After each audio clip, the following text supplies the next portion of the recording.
Kung kanina sinabi namin sa'yo on that fast talk segment, need mo ng honesty, no?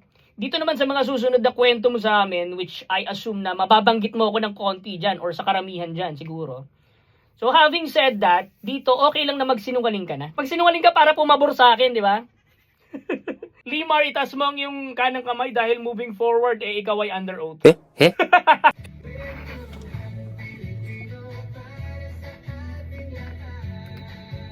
Kasi mga dude, ang first impression ko po kay Limar nung una ko siyang nakita, ang naalala ko kay Limar at hindi ko makakalimutan kung gaano ka-disiplinadong tao to. Siya sa tingin ko yung benchmark example ng phrase na by the book na tinatawag. Kwentuhan mo nga kami bro, umpisa natin dun sa araw ng orientation day sa college na naka-civilian kaming lahat. Bakit ka pumasok ng naka-uniform?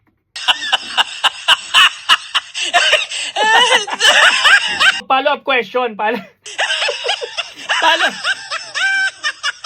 Follow-up question. Do you think as early as orientation day, mag-a-award sila ng loyalty award?